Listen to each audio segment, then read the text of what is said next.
Ancient Rome is one of the most famous civilizations in recorded history. First a republic, then an empire. The power of Rome stretched from Western Europe to Northern Africa. Despite Rome's power and prestige, however, there is one region of the world that Rome could never conquer. The northern part of what we today call Scotland. To the Romans, this region was known as Caledonia.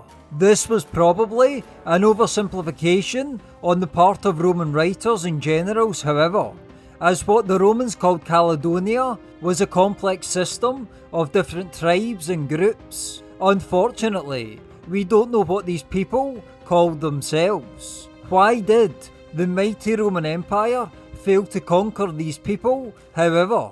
Well, initially, the Romans had some success. After sending a survey fleet in 79 AD, the most notable incident in the initial period of the Roman campaign in Caledonia took place in 83 AD at the Battle of Mons Graupius, with this mountain range known as the Graupian Mountains today.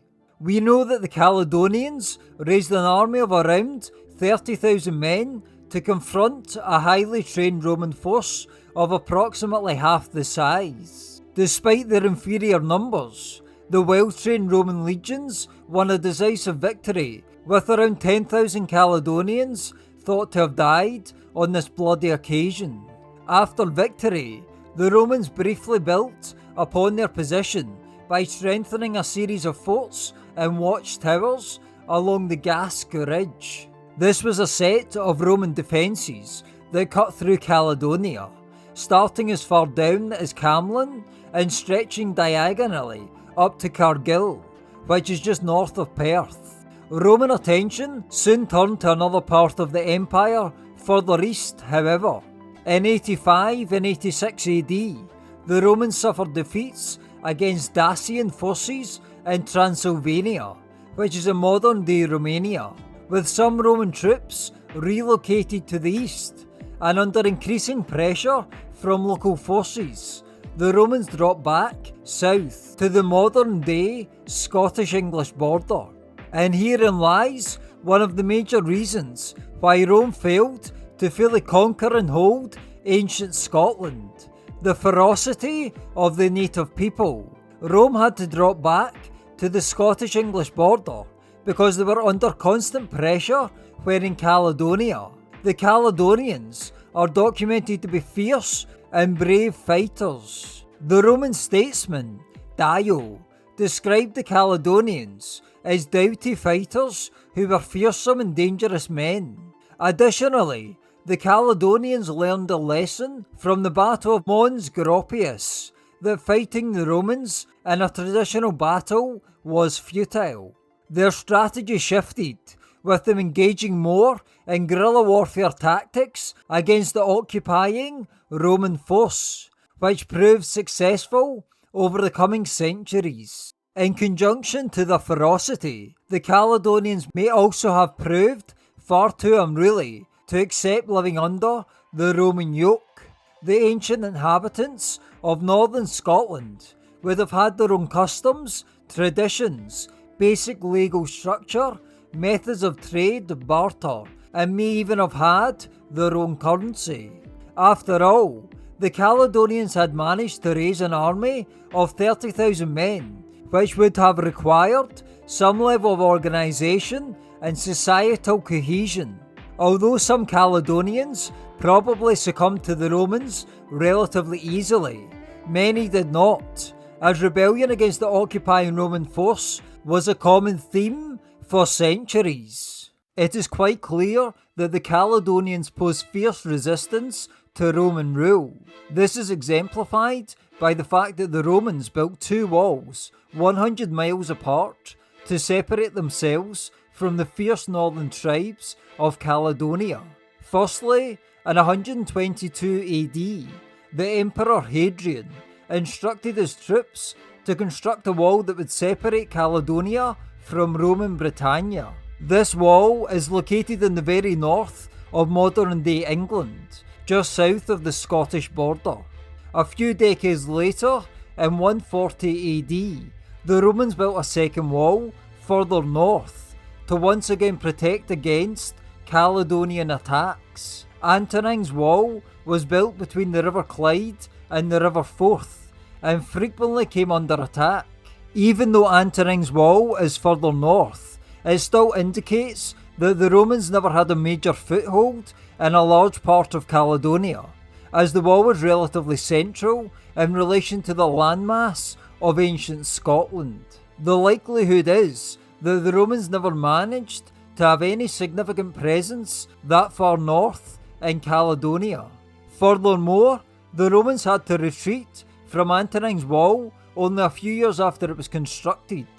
Under pressure from the native forces, the Romans were forced to abandon Antoning's wall in around 165 AD. The Romans threw their weapons down wells and buried them in pits, and part of the wall was buried itself, perhaps to help stop these tools and barriers being used by the Caledonians. The Romans retreated to Hadrian's Wall, around 100 miles south. Then, in the 3rd century AD, there was a notable Roman push north and subsequent genocide under Emperor Septimius Severus and his sons. In 207 AD, Severus received a letter from the Roman governor in Britannia, Senecio, that the northern tribes of Caledonia were revolting and that Rome was at risk of losing its foothold entirely. Using guerrilla warfare tactics, the natives had proved quite effective at fighting the Romans. The following year, Severus arrived with 50,000 men and 7,000 sailors, the largest Roman force ever to touch down on the British Isles. In 209 and 210 AD, the Emperor led a force north of Hadrian's Wall to fight two alliances that had formed amongst the native groups a few decades prior. The first alliance consisted of the Caledonians to the north, with the second known as the Matae, who were based around Fife and on either side of Antoning's Wall. With 50,000 land troops, however, Severus's massive Roman force ripped through the land, eventually forcing the natives to agree a peace treaty. The peace was short-lived, however. Shortly after the first rebellion, the people of ancient Scotland revolted again. Severus, who was stationed at York, ordered his men to commit genocide in response. The Emperor sent his sons north with troops under the order of kill everyone, even the unborn, in the womb. The resulting slaughter is thought to have decimated the lowland population for a century. In 211 AD, Severus died, and his sons headed straight back to Rome. After the death of Severus, the Romans dropped back to Hadrian's Wall once again. In the subsequent decades, the Romans launched numerous campaigns into modern-day Scotland, but never managed to conquer and hold vast lands north of Hadrian's Wall. It is also in the 3rd century AD that we see the first reference to the Picts in the historical record. In 297 AD, a Roman writer spoke of the Picts and the Irish, meaning Scots, attacking Hadrian's Wall. It is thought that the Picts are the descendants of the Caledonians. However, as the Picti, meaning painted people, was also a name that the Romans gave to the northern people of modern-day Scotland. The Caledonians and the Picts may have essentially been the same people. Unfortunately, we don't know what these people called themselves. Rome's failed attempt to conquer all of modern-day Scotland came to a conclusive end in 410 AD. The reality is that Rome never managed to conquer Caledonia due to a fusion of various factors. If the Caledonians weren't so fierce and proud of their way of life, the weather wasn't so bad, the geography wasn't so hilly, the potential riches from conquest not so little, and if Rome wasn't engaged in other conflicts and numerous other corners of the empire, then Rome potentially could have conquered Caledonia, or at least progressed further into Caledonian territory. Yet, as it stands, they didn't. Which leaves me to simply say that the Roman Empire, despite its power, wealth and fame, never conquered the people of ancient Scotland.